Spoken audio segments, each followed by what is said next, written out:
দুবাইয়ে গ্রেপ্তার হলেন সাবেক আইজিপি বেনজির আহমেদ। দুর্নীতির মামলায় তাকে গ্রেপ্তার করে মৃত্যুদণ্ড দিয়েছেন আদালত। সংসদে স্বরাষ্ট্রমন্ত্রী জানান তাকে দেশে ফিরিয়ে আনার প্রক্রিয়া চলছে। অবশেষে সব জল্পনা কল্পনা পেরিয়ে দেশে ফিরছেন সাবেক আইজিপি বেনজির আহমেদ। দুর্নীতির মামলায় সাবেক আইজিপি বেনজির আহমেদকে ফাঁসি দেওয়া উচিত বলে সংসদে জানিয়েছেন স্বরাষ্ট্রমন্ত্রী সালাউদ্দিন আহমেদ। এমন কোনো কুকীর্তি নাই যেটা বেনজির আহমেদ করেননি। শেখ হাসিনার চেয়েও বেশি পরিচিত ছিলেন বেনজির আহমেদ। বেনজির আহমেদ শুধু শাপলা চত্বরের মাস্টারমাইন্ড না, তিনি সরকার চালাতে হাসিনার আমলের সকল গুম খুনের সবচাইতে বড় গডফাদার তিনি হলেন বেনজির আহমেদ, যে কিনা পরবর্তীতে র্যাবের মহাপরিচালক হয়েছে। অর্থাৎ হাসিনার আমলে র্যাব যত কুকর্ম করেছে, জিয়াউল হাসান থেকে শুরু করে আরো অন্যান্য যারা রয়েছে, সকল কিছুর কিন্তু গডফাদার এমনকি নির্দেশদাতা কিন্তু এই বেনজির আহমেদই। সর্বশেষ দুর্নীতির দায়ে দেশ থেকে 100 কোটি টাকা নিয়ে পালিয়ে গিয়েছে এই বেনজির আহমেদ। তবে পালিয়ে যেও কিন্তু দর্শক দীর্ঘ 2 থেকে 2.5 বছরের মতো পলাতক থাকলেও অবশেষে কিন্তু দুবাইতে কিন্তু গ্রেপ্তার করা হয়েছে এই ঘাতককে। আর এবার কিন্তু বাংলাদেশে ফিরিয়ে আনার প্রক্রিয়াও কিন্তু মোটামুটি শেষ হয়ে গিয়েছে। তাকে কিন্তু খুব শীঘ্রই বাংলাদেশে ফিরিয়ে আনা হচ্ছে, এমনকি তার সর্বোচ্চ শাস্তিটুকু দর্শক ফাঁসির হুকুম কিন্তু এমনটাই কিন্তু দাবি করছে স্বরাষ্ট্রমন্ত্রী থেকে শুরু করে আইনি প্যানেলের যে কর্মকর্তারা রয়েছে বাংলাদেশে সুপ্রিম কোর্টের আইনি প্যানেলের যে কর্মকর্তারা রয়েছে, সকলেই কিন্তু দাবি করছে এই বিষয়টি। তবে ঠিক কবে নাগাদ ফেরত আনা হতে পারে বেনজির আহমেদকে? হ্যাঁ দর্শক, সেটার প্রশ্নের উত্তর নিয়ে কিন্তু আমরা আজকে হাজির হয়েছে আপনাদের মাঝে, যেটা দেখলে দর্শক আপনারা রীতিমতো একেবারে কিন্তু চমকে উঠবেন যে আসলে বেনজির আহমেদ কত কুকর্ম করেছে এবং সেটার সাজা হিসেবে তার কি হতে পারে। আর এই সম্পূর্ণ তথ্যগুলি কিন্তু দর্শক আপনারা কিন্তু আমাদের আজকের এই ভিডিওটা দেখলে কিন্তু একেবারে ক্লিয়ার হয়ে যাবেন। তাই আপনার কাছে অনুরোধ থাকবে দর্শক, সম্পূর্ণ ভিডিওটি শেষ পর্যন্ত দেখবেন, তবেই কিন্তু এই গুরুত্বপূর্ণ বিষয়টি আপনি ভালো করে বুঝতে পারবেন। তাহলে চলুন সম্মানিত প্রিয় দর্শক, আগে আপনাকে সেই মূল ভিডিওটি দেখিয়ে নিয়ে আসি, তারপরে নিয়ে আরো বিস্তারিত আলোচনা করব আমরা। বেনজির আহমেদের ক্ষেত্রে উনি বাংলাদেশের নাগরিক, আমাদের সরকারকে দেখাতে হবে ও বাংলাদেশের নাগরিক। বাংলাদেশে একাধিক সিরিয়াস ক্রাইমের সাথে উনি ইনভলভ ছিলেন, ট্রায়াল চলছে, সুতরাং তাকে আমাদের ট্রায়াল যাতে উনি ফেস করতে পারে এই জন্য তাকে ফিরিয়ে দেওয়া প্রয়োজন। এইটা যখন আরব আমিরাতের সরকারের কাছে যাবে, তারা যেহেতু আইনের শাসনে বিশ্বাস করে, আমি আশা করি তারাও এটা বিবেচনা করে তাকে ফিরিয়ে দিবে। যদিও আমাদের মিউচুয়াল এগ্রিমেন্ট নাই, বন্দি বিনিময় চুক্তি নাই, সেটা না থাকাটা কোনো বাধা হবে বলে আমি মনে করি না। প্রথম কথা হলো, এটা একটা স্বস্তির খবর যে উনি অনেকগুলো অপরাধের সাথে জড়িত আছেন মর্মে ওনার ট্রায়াল চলছে, তদন্ত চলছে। এইরকম একজন ফিউজিটিভ আসামি যিনি পলাতক অবস্থায় দুবাইয়ে ইন্টারপোলের মাধ্যমে ইতিমধ্যেই ওনার এগেনস্টে রেড নোটিশ জারি ছিল, সেটার পরিপ্রেক্ষিতে ওনাকে দুবাইয়ে আটক করা হয়েছে বলে আমরা জানতে পেরেছি। এখন আনার এই যে প্রক্রিয়া, এক দেশ থেকে অন্য দেশে যখন পালিয়ে কোনো আসামি থাকে, তাকে ফিরিয়ে আনার বিষয়টা আসলে একটা জটিল প্রক্রিয়া থাকে, যেহেতু দুটা দেশ ইনভলভ থাকে। বেনজির আহমেদের ক্ষেত্রে আমরা এক্স্যাক্টলি জানি না উনি যখন অন্যান্য দেশের নাগরিকত্ব নিয়েছেন, আপনারা যেটা বললেন, বাংলাদেশের নাগরিকত্বটা এখনো ওনার বহাল আছে কিনা, নাকি উনি ত্যাগ করেছেন। যদি উনি বাংলাদেশের নাগরিক হিসাবে বহাল থাকেন, তাহলে বাংলাদেশে ওনাকে ফিরিয়ে আনার প্রক্রিয়াটা একটু সহজ হবে অন্যান্য প্রক্রিয়ার থেকে। সেই ক্ষেত্রে আমরা যতটুকু জানি, দুবাইয়ের সাথে কিংবা আরব আমিরাতের সাথে বাংলাদেশের কোনো বন্দি বিনিময় চুক্তি, যেটাকে আমরা এক্সট্রাডিশন চুক্তি বলি, সেটা নাই। কিন্তু সেই চুক্তি না থাকলেও সভ্য বিশ্বে যারা আইনের শাসনে বিশ্বাস করে, এক দেশের কোনো পলাতক আসামি যখন অন্য দেশে পালিয়ে থাকেন, তখন সংশ্লিষ্ট দেশ যখন তাকে ফিরিয়ে দেওয়ার জন্য অনুরোধ করে, তাকে ট্রায়াল ফেস করার জন্য, তখন ওই দেশ এটাকে বিবেচনা করে। তো আমরাও আশা করছি এই প্রক্রিয়াটা যখন আমাদের পররাষ্ট্র মন্ত্রণালয়ের মাধ্যমে সংযুক্ত আরব আমিরাতের সরকারের কাছে এই আহ্বানটা অফিসিয়ালি জানানো হবে, তারা সেটাকে বিবেচনা করবে, তাদের কিছু প্রক্রিয়া থাকবে, সেই প্রক্রিয়া সম্পন্ন করে ফেরত দেবে। যেমন মনে করেন উনি ওই দেশে হয়তো উনি রাজনৈতিক আশ্রয় প্রার্থনা করতে পারেন, তো সেই ক্ষেত্রে উনার এই রাজনৈতিক আশ্রয় প্রার্থনার ব্যাপারে একটা সিদ্ধান্তের বিষয় থাকবে, সেটা আদালত পর্যন্ত গড়াতে পারে। ওই দেশে উনি কোনো তাদের দেশীয় আইন যদি ভেঙে থাকেন, সেই আইনের ট্রায়াল হতে পারে, সেই ট্রায়াল হওয়ার পরে হয়তো তারা আমাদেরকে ফেরত দেওয়ার কথা চিন্তা করবে। এই প্রক্রিয়াটা সম্পন্ন করে যদি আরব আমিরাত সরকার আইনের শাসনে তারা যেহেতু বিশ্বাস করে, আমরা আশা করি বাংলাদেশ সরকার অনুরোধ করলে তাকে ফিরিয়ে দেওয়ার জন্য তারা সেই বিবেচনা করে তাকে ফিরিয়ে দিবে, আইনগত প্রক্রিয়াটা সমাপ্ত করে। এই প্রক্রিয়াটা আমি আগেই বলেছি যে জটিল প্রক্রিয়া। আপনি ইতিমধ্যেই বলেছেন উনি অন্যান্য দেশের নাগরিকত্ব গ্রহণ করেছেন, একাধিক দেশের।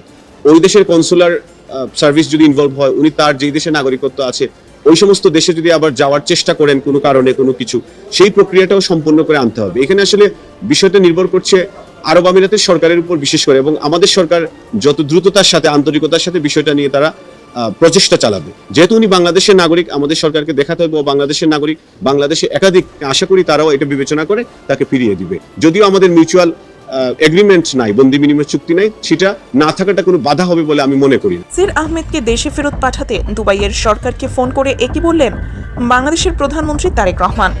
আইজিপি বেনজির আহমেদ বর্তমানে ইন্টারপোলের রেড নোটিশ মাথায় নিয়ে দুবাই পুলিশের হেফাজতে রয়েছেন। আন্তর্জাতিক মহলে গুঞ্জন রয়েছে আটকের পর বেনজির আহমেদ তার জমানো শত শত কোটি টাকা এবং আন্তর্জাতিক লবিস্ট ফার্মগুলোকে কাজে লাগিয়ে দুবাই প্রশাসনকে প্রভাবিত করার আপ্রাণ চেষ্টা করছিলেন। তার ধারণা ছিল $1 মিলিয়ন খরচ করে তিনি অন্তত দুবাইয়ের মাটিতে আইনি আশ্রয় পেয়ে যাবেন এবং কোনোভাবেই তাকে বাংলাদেশে ফিরতে হবে না। কিন্তু তিনি যখন দুবাইয়ের আইনি মারপ্যাচে নিজেকে মুক্ত করার ছক কষছিলেন, ঠিক তখনই দৃশ্যপটে ঘটে গেল এক অভাবনীয় পরিবর্তন। বাংলাদেশের গোয়েন্দা সংস্থাগুলো যখন জানতে পারে যে বিপুল অর্থের বিনিময়ে বেনজিরকে ছাড়িয়ে নেওয়ার একটি গোপন ব্লু প্রিন্ট তৈরি হচ্ছে, তখন আর কোনো প্রথাগত আমলাতান্ত্রিক চিঠিপত্রের অপেক্ষা করেনি বাংলাদেশ। সামাজিক যোগাযোগ মাধ্যম ও রাজনৈতিক অন্তর্মহলে ছড়িয়ে পড়া এক রুদ্ধশ্বাস কল রেকর্ডের গুঞ্জন এখন পুরো দেশের নজর কেড়েছে। দাবি করা হচ্ছে এই ফোনালাপটি হয়েছে সরাসরি বাংলাদেশের প্রধানমন্ত্রী তারেক রহমান এবং দুবাইয়ের শীর্ষ সরকারি মহলের মধ্যে। একজন পলাতক আসামিকে দেশে ফেরাতে একটি স্বাধীন দেশের সরকার প্রধানের এমন সরাসরি কঠোর হস্তক্ষেপ বাংলাদেশের ইতিহাসে এক নজিরবিহীন ঘটনা। সেই স্নায়ুক্ষয়ী ফোন কলে প্রধানমন্ত্রী তারেক রহমান এমন কিছু কথা বলেছেন যা শুনে দুবাই প্রশাসনও রীতিমতো চমকে গেছে। ফাঁস হওয়া তথ্যের ভিত্তিতে দাবি করা হচ্ছে ফোনালাপের শুরুতেই কোনো রকম প্রথাগত কূটনৈতিক রাগঢাক না রেখে সরাসরি মূল প্রসঙ্গে চলে যান প্রধানমন্ত্রী। অত্যন্ত শীতল কিন্তু দৃঢ় কণ্ঠে তিনি দুবাই সরকারকে বাংলাদেশের কঠোর অবস্থান পরিষ্কার করে দেন। প্রধানমন্ত্রী তারেক রহমান অত্যন্ত স্পষ্ট ভাষায় জানান, বেনজির আহমেদ কোনো সাধারণ প্রবাসী বা রাজনৈতিক আশ্রয় প্রার্থী নন। তিনি বাংলাদেশের কোটি কোটি মানুষের সম্পদ লুণ্ঠনকারী, গুম খুন এবং মানবাধিকার লঙ্ঘনের দায়ে অভিযুক্ত একজন আন্তর্জাতিক মানের অপরাধী। দুবাইয়ের মতো একটি আধুনিক ও বন্ধুপ্রতিম রাষ্ট্র এমন একজন চিহ্নিত অপরাধীকে আশ্রয় দিয়ে বা আইনি ফাঁকফোঁ করে ছেড়ে দিয়ে নিজেদের গ্লোবাল ইমেজ নষ্ট করবে, এটা বাংলাদেশ সরকার কোনোভাবেই মেনে নেবে না। কল রেকর্ডের গুঞ্জন অনুযায়ী দুবাইয়ের পক্ষ থেকে যখন আন্তর্জাতিক আইনের কিছু বাধ্যবাধকতা এবং আইনি প্রক্রিয়ার ধীরগতির কথা তুলে ধরা হয়, তখন প্রধানমন্ত্রী যে মাস্টার স্ট্রোকটি খেলেছেন তা আন্তর্জাতিক ডিপ্লোম্যাসিতে রীতিমতো বিরল। তিনি স্পষ্টভাবে জানিয়ে দেন, এটি শুধু একজন দুর্নীতিবাজকে ধরার বিষয় নয়, এটি বাংলাদেশের জনগণের লুণ্ঠিত অধিকার ও সম্মান ফিরিয়ে আনার এক জাতীয় লড়াই। সবচেয়ে চাঞ্চল্যকর বিষয় হলো এই ফোনালাপে প্রধানমন্ত্রী অত্যন্ত শক্ত ভাষায় কূটনৈতিক হুঁশিয়ারি উচ্চারণ করে বলেছেন বলে শোনা যাচ্ছে। তিনি জানান, যে কোনো মূল্যে বেনজির আহমেদকে দ্রুততম সময়ের মধ্যে বাংলাদেশের হাতে তুলে দিতে হবে, অন্যথায় বাংলাদেশ সরকার বাধ্য হবে দুবাইয়ের সাথে শ্রমবাজার, রেমিটেন্স প্রবাহ, বিমান চলাচল এবং অন্যান্য সকল কূটনৈতিক ও বাণিজ্যিক সম্পর্ক সম্পূর্ণ নতুন করে মূল্যায়ন করতে।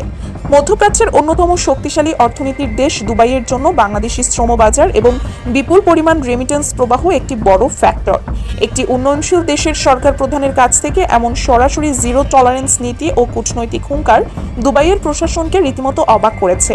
এই একটি মাত্র ফোনেই বেনজির আহমেদের পক্ষে কাজ করা সকল আন্তর্জাতিক লবিস্টদের মুখ চিরতরে বন্ধ হয়ে যায়। এই ফোনালাপের খবর আন্ডারওয়ার্ল্ড এবং বেনজিরের নিজস্ব বলয়ে পৌঁছানো মাত্রই সেখানে চরম আতঙ্ক নেমে এসেছে।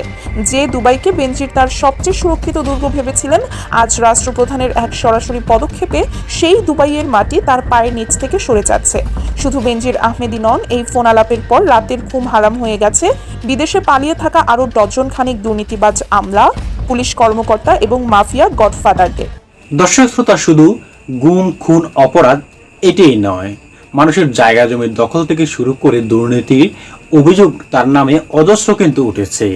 বিশেষ করে দর্শক দেশ থেকে যে টাকা নিয়ে ভেগে গিয়েছে, সেটা কিন্তু তার একেবারে কিন্তু উল্লেখযোগ্য একটা অপরাধের মধ্যে কিন্তু এটা কিন্তু একেবারে উল্লেখযোগ্য। আর অন্যদিকে কিন্তু সে পাসপোর্ট জালিয়াতি থেকে শুরু করে বিভিন্ন দেশের নাগরিক নিয়ে হাসিনার ক্ষমতাকে কাজে লাগিয়ে বিভিন্ন দেশের নাগরিকত্ব নিয়ে কিন্তু নানা দেশে কিন্তু ঘুরে বেড়াতো।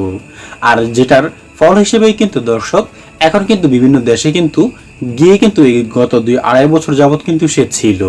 তবে সর্বশেষ বাংলাদেশ স্বরাষ্ট্র মন্ত্রণালয় থেকে দুবাইয়ে একটি যে নোটিশ পাঠানো হয়েছে এই বেনজির আহমেদের নামে, সেই নোটিশের সূত্র ধরেই কিন্তু দুবাই পুলিশ কিন্তু এই বেনজির আহমেদকে কিন্তু গ্রেপ্তার করে এবং তাকে ফেরত দেওয়ারও কিন্তু ইতিমধ্যে সকল প্রক্রিয়া কিন্তু বাংলাদেশ সরকার কিন্তু চালাচ্ছে। আর যার ফলে আশা করা যায় শীঘ্রই কিন্তু তাকে ফিরিয়ে এনে কিন্তু তার সর্বোচ্চ শাস্তিটুকুই কার্যকর করা হবে। যেমনটা কিন্তু দর্শক জিয়াউল আহসানের ফাঁসির হুকুম দেওয়া হয়েছে, আর অন্যান্য যে আসামিরা রয়েছে তাদেরও কিন্তু ফাঁসির হুকুম দেওয়া হয়েছে। আর সেই সুবাদে সেই সূত্র ধরে বলা যায় যে এই জিয়াউল আহসানকে যে নির্দেশ দিয়েছে সেই নির্দেশদাতা কিন্তু এই বেনজির আহমেদই। এমনকি দর্শক এমন তথ্য কিন্তু পাওয়া গিয়েছে যে এই বেনজির আহমেদ যারা এই গুম খুনের সঙ্গে জড়িত তাদেরকে প্রতি মাসে মাসে একটা পুরস্কার দিত, একটা সেমিনার করে সেখানে পুরস্কার ঘোষণা করত, আর যেটার প্রধান কিন্তু এই বেনজির আহমেদে ছিল। আর যার ফলে দর্শক সে কিন্তু অপরাধের কিন্তু একেবারে শেষ সীমায় কিন্তু পৌঁছে গিয়েছে। আর তাই কিন্তু সম্মানিত প্রিয় দর্শক শ্রোতা, এই বিষয়গুলো দেখার পর এমনকি তথ্যগুলি জানার পর আপনার কি মনে হয়েছে বেনজির আহমেদ সম্পর্কে তার সর্বোচ্চ শাস্তিটুকু কি হওয়া উচিত? দর্শক অবশ্যই আপনার মূল্যবান মতামতটুকু লিখবেন আমাদের কমেন্ট বক্সে। আজ এ পর্যন্ত, ভালো থাকুন সকলে, আশা করি খোদা হাফেজ।